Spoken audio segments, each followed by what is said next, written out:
One day I was playing Roblox. A few minutes later I met this guy in Adopt Me. We became friends. Then a little later we started dating. I gave him my number and we started texting. He wanted to FaceTime but I had to go to my grandma's house, so I told him I would FaceTime later. Either way I was a little nervous to FaceTime. Okay, anyway I got to my grandma's house and I decided to bring my laptop because I still wanted to play Adopt Me with my boyfriend. I noticed that my grandma was on her phone the whole time. She literally never goes on her phone. Like when I went to say hi to her, she literally slapped me and told me to go away. Like, bitch, chill out. What did I do? Anyway, I went to join Adopt Me and I saw that my boyfriend was online. I joined and gave him a free giraffe. A second later my grandma jumps 5 feet in the air and she screamed yippee yappy wappy hoo ha hey and she fell on her back. That was the moment I realized I was dating my own grandma. She got rushed to the hospital. A day later my mom told me she died. We went to her funeral. It was going normal until all of a sudden I hear the Adopt Me music coming from her funeral casket.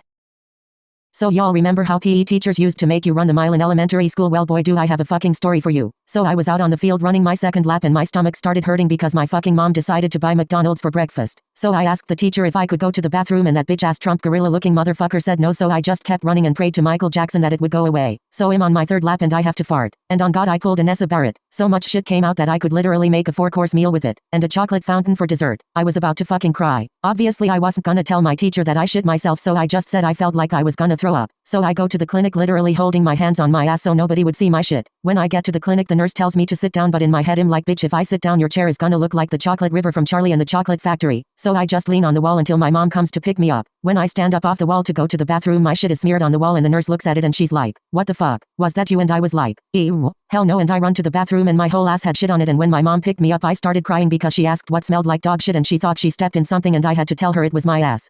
Story time. My toxic best friend outed me to the entire school. So one day, one of my best friends from a neighboring school decided to move to my school, and she was extremely upset because her best friend over there came out as bi. So I ended up using this as an opportunity to come out bi as well. And she was like, well, it's okay for you. I just got really close to her. We'll call the girl Becky because no one likes a Becky. And we can call her friend Heather. So fast forward to after the situation had calmed down, we decided to all go prom dress shopping. So Heather and I were talking and we really hit it off. And I think Becky legitimately forgot about our sexuality because we were all talking about how much we have in common and we brought that up as well. She just looked at us and was like, oh, I forgot about that. And she just shrugged it off. But we continued to hang out for a few weeks. One of these weekends, we all went to church together and the sermon was about how God accepts you no matter what your sexuality is. But of course, Becky turns around to us and says that Heather and I could never date because it would F everything up. Later that day, Heather actually ended up admitting that she had feelings for me, and this is when Becky lost it. Stay tuned for part 2 of my toxic best friend outing me to the entire school. So at the beach later that day, Heather and I decided to tell Becky how we felt. She freaked and wouldn't talk to us and locked herself in the bathroom. And we had to tell her that it's fine, we won't date, just so she would let herself out. I thought she was being entirely selfish, not wanting her best friends to be happy. And then she literally took my phone and went through all of our texts together. She woke up the next day all ready for Heather and I to be together and completely apologized. And then when we went to the mall that day, she walked away from us to go look at the hot guys, but then turned around and got pissed at us for falling behind. And this is why she said she didn't want us to date, yet we weren't even dating. She said she felt like she was gonna have to choose between Heather and I because of the whole situation, and I guess she just picked me. Becky became extremely codependent and didn't want to leave my side. She was pissed if I spent time with anyone else and basically forced Heather out of my life. I ended up running into Heather and inviting her to my 18th birthday, and this is when Becky had her massive breakdown. At my birthday, she outed me to everyone at the party, my mom, and Heather's mom as well. My Insta is linked below for more content. Story time about how my boyfriend's best friend tried to ruin our relationship. So a little background information. My boyfriend used to be best friends with this one girl. We're gonna call her Jamie. Well, Jamie and my boyfriend were best friends for years, and their friendship was more flirty than anything. Well, him and I got to know each other during track season, so we were always hanging out after school, and sometimes Jamie would be there too. Well, the one night him and I were on FaceTime and we were talking about how we really liked each other. So the next day we started dating, and I was good friends with Jamie too. Then after we started dating, she started acting really weird towards me. Like, I would try to say hi whenever I saw her in the hallways, and she would just give me a dirty ass look. So then I told my boyfriend how I thought that she was really mad at me, and he said that he would talk to her. Well, a week before him and I started dating, she told us that there was this guy that she really wanted to ask to prom, and she said that she liked him for a while. Well, then my boyfriend said, apparently a few days ago you were hitting on the boy that she was going to ask to prom. So then I started to connect the dots and I was like, oh shit, like for part 2. Part 2 about how my boyfriend's best friend tried to ruin our relationship. So like I said, I started to connect the dots after that. And then I realized that she was talking about my boyfriend. We're just gonna call him Josh. So as he's telling me this, I immediately get a FaceTime call from her. So I answer the phone, and she says, well, I think I should just confront the situation now. So the first thing that she says is, you knew I liked Josh. Like, how could you do this to me? I had a poster board and everything. So I'm just like, well, why didn't you tell me that you liked him? And she goes, what the fuck do you mean? Like, you knew. But I was sitting there thinking about the fact that they were best friends for 5 years and nothing ever happened, so it's really not my fault. And then this girl has the nerve to say, I'm pretty sure if you just break up with him now, me and you can get past this and still be friends. So I said no. So then I called my boyfriend, told him that we talked it out, and I didn't even tell him about what she said or anything like that, because I just wanted the situation to be over and done with. So a few weeks after that, she decided to get her brother involved. Her brother and Josh were best friends, by the way. Well, then her brother told Josh that him and I had been hooking up like for part 3 or 2 about my boyfriend's best friend trying to ruin our relationship. So like I said, then she got her brother involved. And her brother and Josh were best friends. A little background information here. Josh had stopped talking to Jamie for those few weeks after she called me that night because she was making things really awkward in our relationship and just giving us a lot of problems. So the one night, Jamie's brother texts Josh and he's like, bro, I think it's mad sus how you cut her off when your girlfriend's the problem. So obviously Josh texted him and said, what do you mean? And her brother was like, she hits me up all the time to hang out. We've been hooking up. I can even send you the nudes that she sent me. And before I started dating Josh, there was this boy that I was talking to for like 6 months and I ended up sending him nudes. And yes, they got around the school. But surprisingly, Josh had no idea about them. So her brother sent Josh the nudes and said, bro, here, like, see her face is in it and everything. Lesson learned, don't put your face in nudes. So then me and 3 other people explained to my boyfriend that those were from a while ago. And after that, he just blocked both of them and we're still together. One time I was behind the register at Victoria's Secret. This customer walks in and immediately everybody spots her as a red flag. She's just picking up items, throwing them in her bag, not looking at sizes, not looking at colors. So everybody's like, Everyone's on their walkie like, watch this customer. She's coming to the fitting room. She's headed to the cash wrap. Somebody get her. Check her ID. Get her. Get her. She has a bag full of stuff. And guess who gets her at the register? Me. So she comes to my register and she dumps out her stuff and we're having a regular conversation. Hi, how are you? Yada, yada, yada. Her total comes up to probably between $700 to $900. It was expensive. My manager is at the register next to me talking to me on the walkie. Ashley, make sure you get that ID. Don't matter what she's using, make sure you get that ID. So I ask her for the ID because she's paying credit. Why do you need to ask for my ID? Just take it, run it. I'm like, no ma'am, I'm sorry, I need your ID for the purchase. She starts to raise her voice at me. One time when I was in 8th grade, I got a hickey on my neck because I had daddy issues, and my teacher noticed and sent me to the principal's office. And the principal was like, I'm calling your mom. And I was like, I burned my neck with a curling iron on accident. And she was like, no, you didn't. So on the bus ride home, luckily my best friend and I shared the same bus stop. And I asked her if I could go to her house really quick to burn my neck with her curling iron. And she said, yes. So when I walked into the house, my mom was literally ready to beat my ass. And I was like, Mom, look, it's just a curling iron burn. And she was like, wait, yeah, that's clearly just a curling iron burn. And she got so mad and she called the principal and she demanded that she apologize to me. And the principal had to apologize to me. And to this day, my mom still doesn't know. Story time about when my mom caught me doing it with my best friend. I was 16 at the time, and there was this new boy that moved in across the street from us. He was super cute, and I noticed him right away. My parents were super strict. I wasn't allowed to have a boyfriend or even any guy friends, and I knew right away that I wanted to at least become this guy's friend because he was so cute. So one day I told my mom, hey, why don't we take cookies or something to welcome the new neighbors in town? And my mom was like, that's a great idea. So we end up going over and we meet them. They're really nice. And the cute boy comes downstairs and he tells his mom he's going to go to Bible study. Well, when we get home, I tell my mom, hey, you know what? Maybe I should join a Bible study group too. And my mom was like, great idea. She even told me to go ask him about it since he had mentioned it. One day he's mowing the lawn, so I decided to go talk to him and ask him about the Bible study group. He actually ended up taking me there that same day and we had a fun class. Over the next few weeks, we became really, really good friends. Best friends. We told each other everything. But there was always attraction between. Part 2. So my neighbor, I'll call him Curtis, we're really good friends at this point, but we were always attracted to each other, but because we were in Bible study together and our parents were very religious, we kind of tried to stay away from anything. One day, we're in my house chilling in my room because I knew my mom wouldn't be home for a while, so I told him to just come upstairs. We ended up eating Pop-Tarts and watching a Netflix show. The whole time I was mustering the courage to tell him that I really liked him because I really felt that I wanted to be honest with him instead of just lying to him, and the whole reason why I even got into the Bible study group was to be with him, or at least spend time with him. So finally, I just blurted it out. I said, I like you, and I like you like a lot. He just stares at me blankly. He doesn't know what to say, and I could tell that he was kind of nervous. So I said, do you like me too? He said, yes, you know that I do. And then we started making out. This was the first time I'd ever been kissed, and it was the first time I'd ever had a boy in my room by myself. I kept thinking my mom could come home at any moment, so I told him that he should go home. Suddenly, we're on my bed, and we're doing things that I'd never done before. Suddenly, my door swings open, and guess who it is? My mom. Part 3. So my mom swings the door open, and she sees us on my bed doing stuff. Of course, I'm mortified. I'm super embarrassed. I'm also embarrassed because I know how she's going to react in front of him. My mom, of course, just starts yelling her head off. Then we walk over to his house. She proceeds to tell his mom what we did. And then 5 minutes later, my dad walks into their house.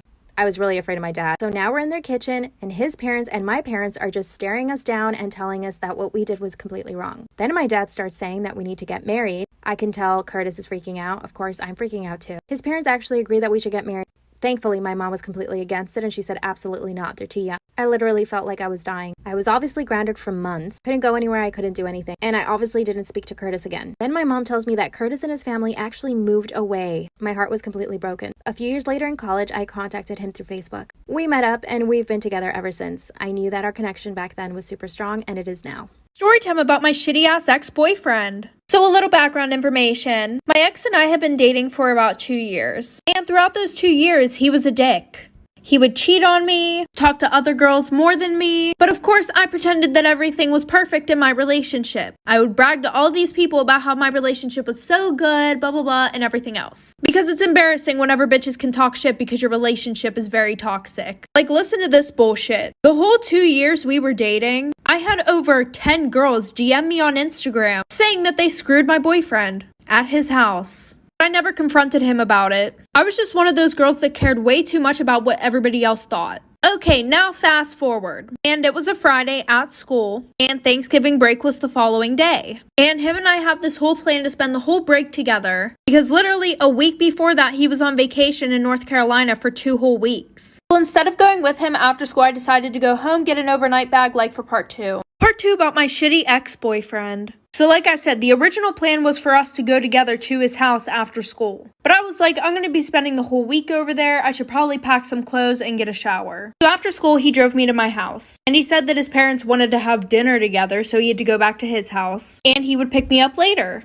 So when I got to my house, I got ready and everything, blah, blah, blah. And by this time, it was like 8 o'clock. Well, I kept texting and calling him, asking him where he's at, if he's coming to get me still. Then I realized that none of my text messages were going through. So then I go to text him on Snap. And what do you know? I couldn't find him on there. And then I call him off my mom's phone. He answers the phone and hangs up right away. Well, we were supposed to have a little party at his house too, that all of my friends were going to. So I texted every single one of them. None of them answered the phone. And I remembered that my one friend had shared her location with me before. So I went and looked at her location and where was she at? My boyfriend's house. So while I sat at home crying that whole week, he was throwing parties and cheating on me with my friends. And when we went back to school, he acted like we were never in a relationship. Parents took us to this really fancy restaurant for my birthday and I was so excited. Anyways, as we were looking through the menu to order something, my mom gasps like she's seeing a fucking ghost. What? Mommy dear, are you alright? She whispered, look at the price, OMG. I see my mom whisper something to my brother and sister and gives my brother a ring. Man, I was confused as a fucking rock, but I didn't think anything of it. So she sees the waiter and says go. I'm literally sitting with a fucking frown on my face, and then my fucking brother gets on his knees and fucking proposed to my sister while everyone was staring at us like we're fucking aliens from Area 51. And to make matters worse, she said yeah. I'm literally staring at them, fucking processing all this shit. The manager came and congratulated us and told us we didn't have to pay for anything, which meant we got free food. My family started cheering like, bitch shut up. He calls me to his office and said we can only get free food if I have an affair with him. I didn't want to disappoint my family, but I didn't mind because he was hot. So we started making out and things escalated to us having the dirty, and he was so fucking good at it. So after that I went to my family and had a normal dinner. We were finished getting ready to leave, and then the manager hands me a piece of paper with his number on it. So I was about to go off on my family for literally approving my brother and sister's engagement, but my mom said it was just for free food. Bitch what? I was fucking speechless, but you know what they say. Work harder, not smarter. I had a few affairs with the man. Fucking god, this boy is too perfect, and then got on top of me and we started doing the dirty, and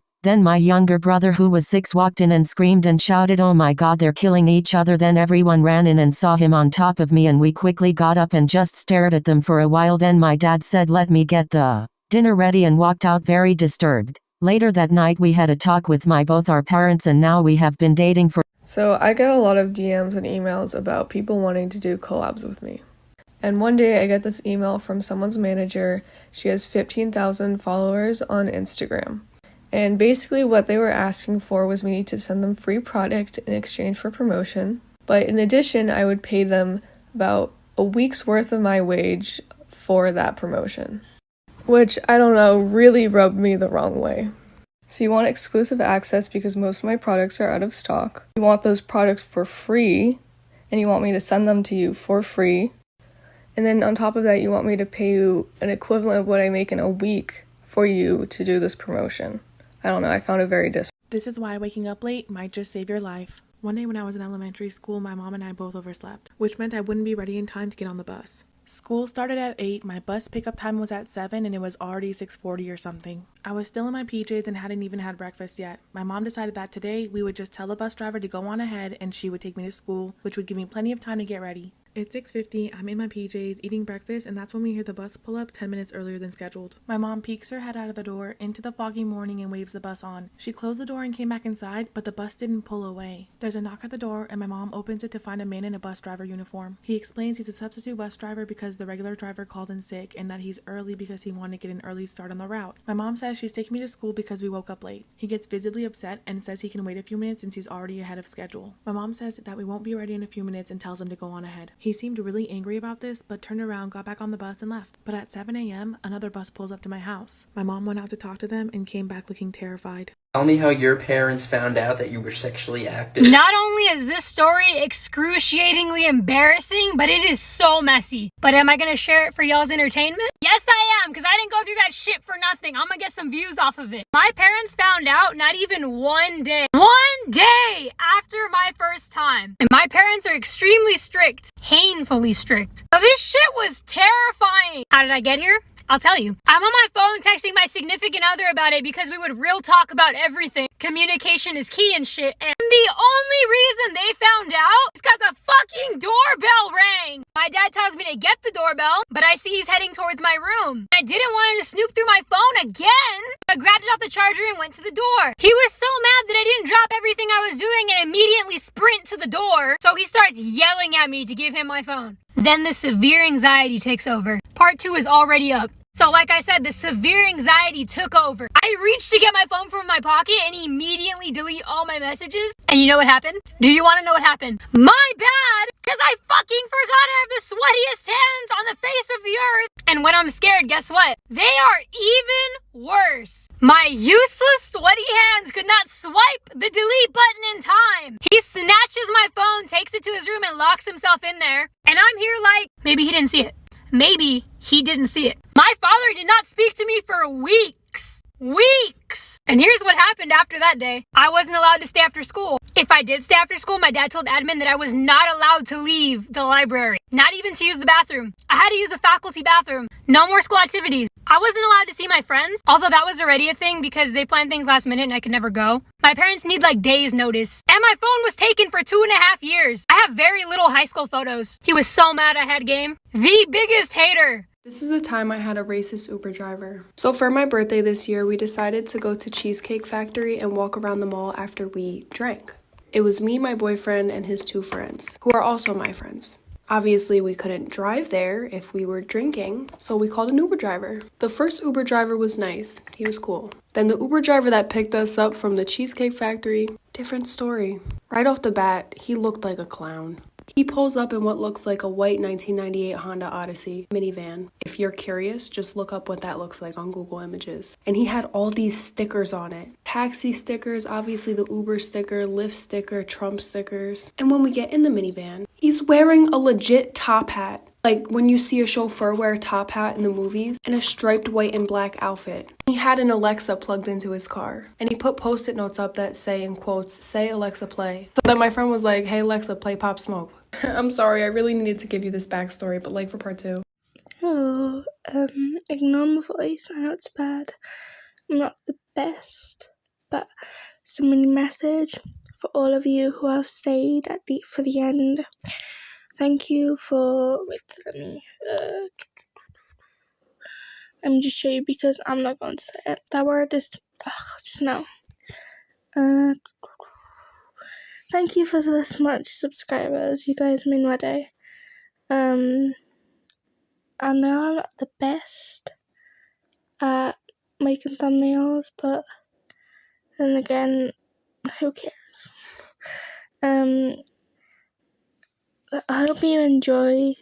I hope you enjoyed the video, and please subscribe. If I'm not forcing you or anything, but if you do like these videos, please do subscribe and turn on notifications if you want daily updates. Well, or when I post. Yeah. Thank you. That's all I wanted to say. Bye-bye. Keep on smiling too.